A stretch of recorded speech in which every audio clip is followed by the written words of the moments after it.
Now, the Russian representative at the Global Chemical Arms Watchdog says it's highly likely that the alleged chemical attack in Syria was staged by British intelligence services. We have grounds to believe that it is highly likely that the provocation was organized by the British intelligence services. Actually, there is no other plausible explanation than the interference of the British special services. No other plausible alternative. Alexander Shulgin said that Western countries led by the United States don't want any investigation because they already made their decision by launching attacks on Syria. He said the U.S., Britain and France are afraid that the investigation team proves false their allegation. This comes as experts from the Organization for the Prohibition of Chemical Weapons are set to travel to the Syrian city of Douma on Wednesday to investigate the allegation.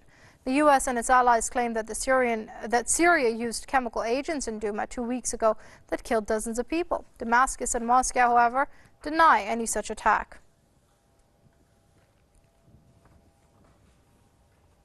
Let's speak to Jay Therapel. He's with the Hands Off Syria campaign, and he joins us via Skype from Sydney. Many thanks for joining us here on Press TV, Mr. Therapel. Now, first of all, this allegation or criticism that's been made against the U.S., France and Britain of not waiting for an investigation or its results and launching the attacks against Syria, does that mean that they've already made up their mind on who the culprit is?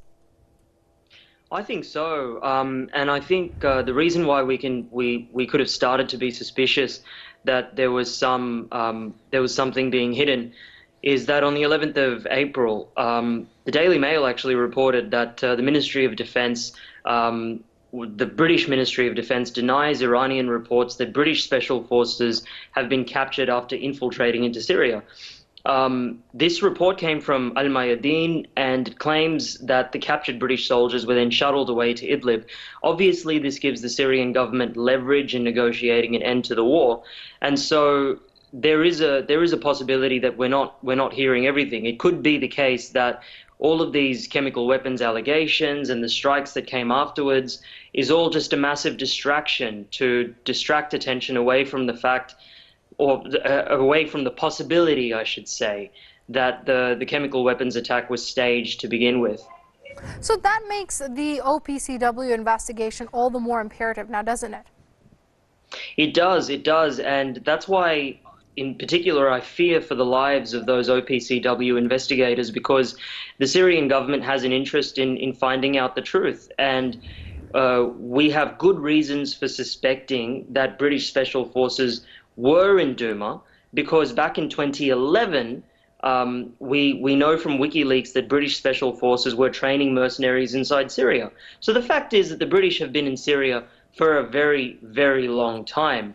We can even go back to the events of last year. I mean, there's a pattern, which is that whenever the Syrian government discovers something suspicious and embarrassing for the countries that are trying to topple the Syrian government, those countries then accuse Syria of using chemical weapons, and this then successfully distracts attention away from the allegations that the Syrian government are making against its enemies. So, for example, last year in April, Syria's Deputy Foreign Minister Faisal Miqdad actually stated on Mayadeen TV, again Mayadeen TV, that he had provided the OPCW, the Organization for the Prohibition of Chemical Weapons, with information on the trafficking of toxic chemical substances into Syria from across the border in Turkey. And then all of a sudden last year in April, we heard the allegations that the Syrian government had used chemical weapons against Khan Sheikhun, which is closer to the Turkish border. And we were told to just automatically accept that the Syrian government was responsible for it. So again, this is the second time, and this is really, really important. Second time that it's happened in April, that's the first thing. And the second time that the Syrian government has made accusations about the trafficking of chemical weapons, gone to the OPCW to report their findings, and then all of a sudden there's accusations being made against them. This time it's British SAS soldiers, and this is something that we have to, that most likely the Syrian government has up its sleeve. It's something that they can use as leverage against Britain, but we'll really have to wait for the OPCW's report to come out with the full facts of what happened.